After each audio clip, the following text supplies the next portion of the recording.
Good evening everyone. Our next lecture in classical mechanics series is conservation theorem for linear momentum of a particle.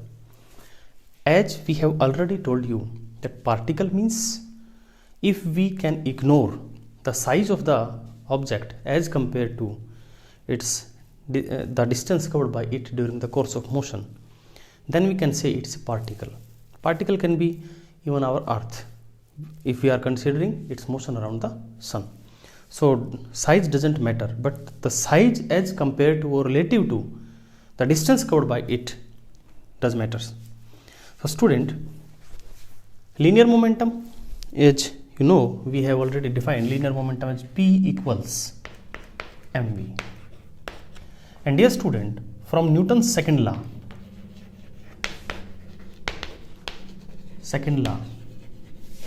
is F is the rate of change of linear momentum, that is dp by dt.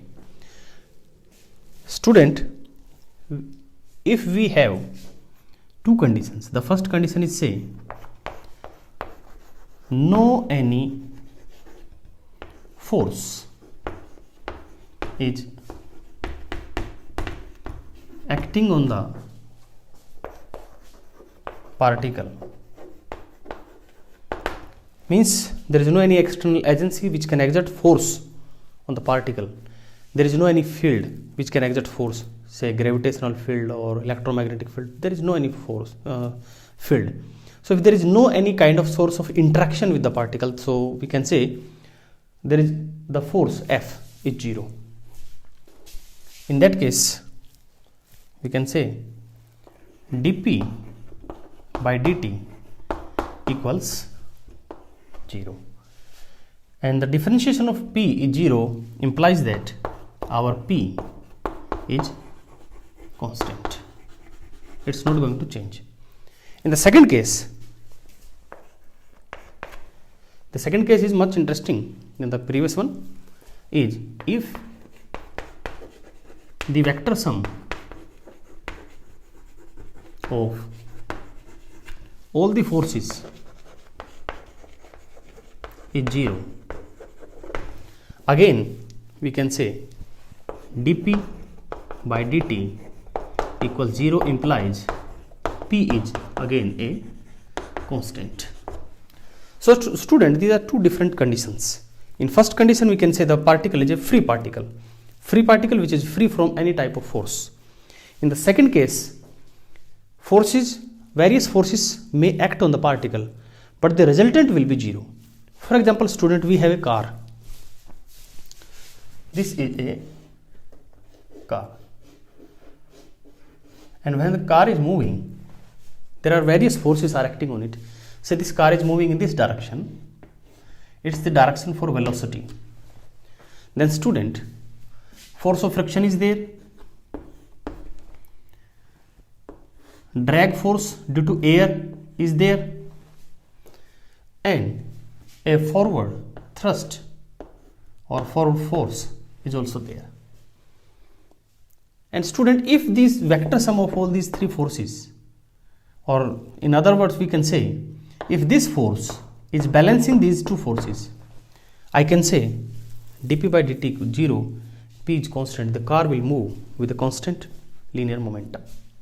Here constant linear momentum means, dear student, momentum is a vector quantity, and I have written P arrow is equal to constant. In this case also P arrow is constant, means the body is not going to change its momentum in directional aspect as well as it's in magnitude aspect.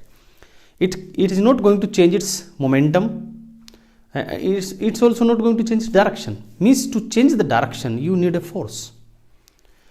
And we can say if we have two particles in space, they do not have any kind of reference with the help of which we can say it's at rest or motion.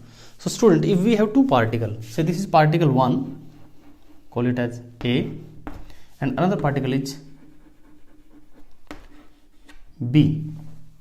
Student, this particle is not moving at all with respect to us, because rest and motion are relative.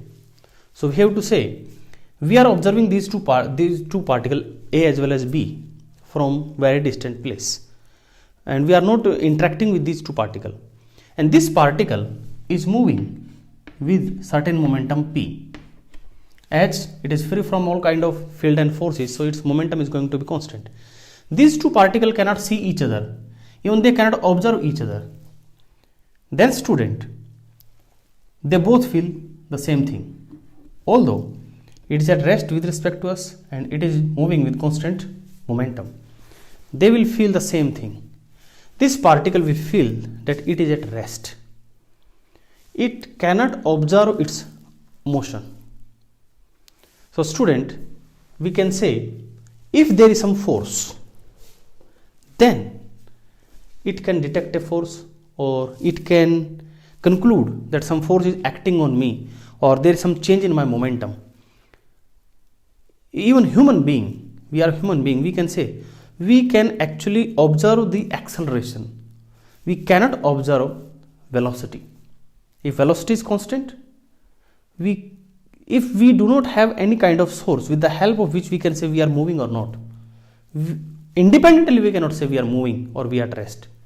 We can just pinpoint the change in momentum. Suppose we are moving in a train and the train is having a closed compartment and we cannot hear any kind of sound. We cannot feel any kind of vibration due to the motion of the train. We cannot distinguish that we are moving or at rest.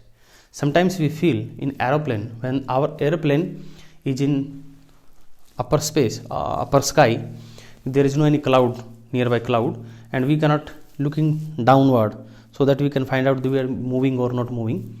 In that case, we will feel that our airplane is at rest. It is like suspended in air. Because our body is designed in such a way, we can detect the change in momentum, but we cannot detect we cannot differentiate, or our body cannot differentiate between a zero momentum and a constant momentum. So this was our conservation theorem for linear momentum of a particle.